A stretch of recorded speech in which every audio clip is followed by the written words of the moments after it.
মেঘনাকে আপনার গার্লফ্রেন্ড কিনা? না না না না, মেঘনা এখানে আদালত বলেছে যে এই মেঘনার একমাত্র এই পৃথিবীতে একটা মাত্র পুরুষ, সেটা হলো রাষ্ট্রদূত। ভাই নির্দোষ,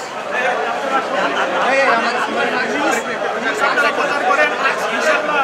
আমি বলছি আমি এই মামলা জড়িত না, আমার আত্মীয় এই মেঘনার সাথে আমার কোনো সম্পর্ক নাই, আমি কোনো জাতীয় চক্রান্ত নাই, আমি একজন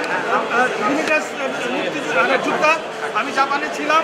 আপনারা ধৈর্য ধরুন, সঠিক ফল আসবে। আমি যদি অন্যায় করে থাকি রাষ্ট্র আমাকে যে শাস্তি দেয় সেটা আমি মেনে নেব। মেঘনাকে আপনার গার্লফ্রেন্ড কিনা? না না না না, মেঘনা এখানে আদালত বলেছে যে এই মেঘনার একমাত্র এই পৃথিবীতে একটা মাত্র পুরুষ, সেটা হলো রাষ্ট্রদূত। আমি তার কোনো আপনি রাষ্ট্রদূতের সাথে আপনার পরিচয় আছে কিনা? না না, আমি ওখানে চিনি না, জানি না। মেঘনার বিরুদ্ধে রাষ্ট্রদূত যে অভিযোগ করছে এটা কি সত্য কিনা?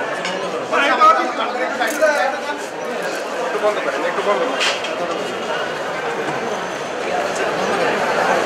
বন্ধ না, বন্ধ না, কেন বন্ধ? আপনি কি চান তাহলে এখন? আমি সত্য বিচার চাই, সঠিক বিচার চাই। রাষ্ট্রদূত আনা হোক, হ্যাঁ, পররাষ্ট্র মন্ত্রণালয়ের ডিজি আনা হোক এবং মেঘনাকে আনা হোক।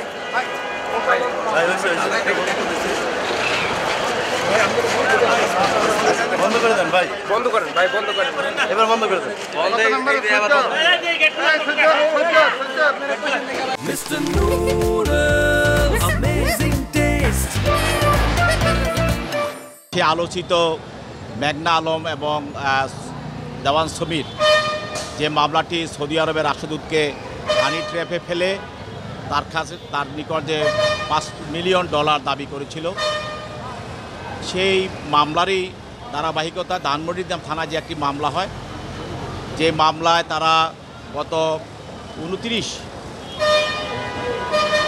মার্চ 29/3/25 তারিখে তারা একটি জাপানি রেস্টুরেন্টে বসে তারা সেখানে সিদ্ধান্ত নিয়েছিল এবং সেখান থেকে তারা চাঁদার দাবি করেছিল। সেই বিষয়টা নিয়েই তদন্তকারী কর্মকর্তা সেটা তদন্ত করছিলেন। ওই মামলায় দেওয়ান সমীর, সে এজাহার নামী আসামি সহ আরও কয়েকজন আসামি আছে। এখন ওই মামলার সঙ্গে আর দেওয়ান সমীর যে আরেকটি মামলা তার বিরুদ্ধে করা হয়েছিল, বাটারা থানা মামলা, সেই মামলায় সঙ্গে মেঘনা আলমেরও সম্পৃক্ততা আছে। আর এই মামলায়ও আজকে যে মামলা, এই মামলায়ও ইতিপূর্বে আপনারা জানেন যে মেঘনা আলমকে এই মামলায় গ্রেপ্তার দেখানো হয়। আজকে 5 দিনের যে রিমান্ড ছিল এই মামলায়, এই রিমান্ডের পর তাকে আদালতে আবার উপস্থাপন করা হয়।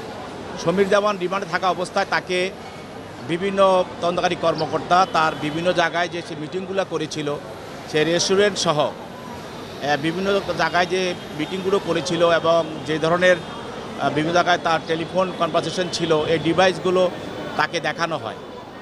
এতে সে অনেক কিছু স্বীকার করে এবং কিছু বিষয় সে এখনও স্বীকার করছে না। এবং সেখানে আমাদের আন্তঃরাষ্ট্রীয় সম্পর্ক নষ্ট করার জন্য, সৌদি আরবের সঙ্গে বাংলাদেশের সম্পর্ক নষ্ট করার জন্য তাদের যে একটা পরিকল্পনা ছিল, এবং এই পরিকল্পনার সঙ্গে মেঘনা আলম এবং সমীর দেওয়ানের পিছনে আর কারা কারা ছিল এবং এদের আরও কারা কারা সহযোগী আছে, এবং অন্য আরও কোন আমাদের এম্বাসিতে যেসব দেশে আমাদের শ্রমবাজার আছে সেগুলিতে তারা এভাবে তারা কাজ করছে এবং আমাদের সম্পর্ক নষ্ট করার জন্য তারা বিভিন্ন ধরনের কাজ করছে। এগুলি বের করার জন্য তাকে আরও অধিকতর তদন্ত করার প্রয়োজন, জিজ্ঞাসাবাদ করার প্রয়োজন। সেই জন্য তদন্তকারী কর্মকর্তা 7 দিনের রিমান্ড প্রার্থনা করেন। দেওয়ান সমীরের পক্ষে তার আইনজীবী ছিল, তার আইনজীবীরাও রিমান্ড বাতিল দাবিতে প্রার্থনা করেন। বিজ্ঞ আদালত উভয় পক্ষের বক্তব্য শোনার পর দেওয়ান সমীরকে জিজ্ঞাসাবাদ করার জন্য 5 দিনের রিমান্ড মঞ্জুর করেন এবং 7 দিনের রিমান্ড মঞ্জুর করেন এবং তাকে তদন্তকারী কর্মকর্তার হেফাজতে প্রদান করেন।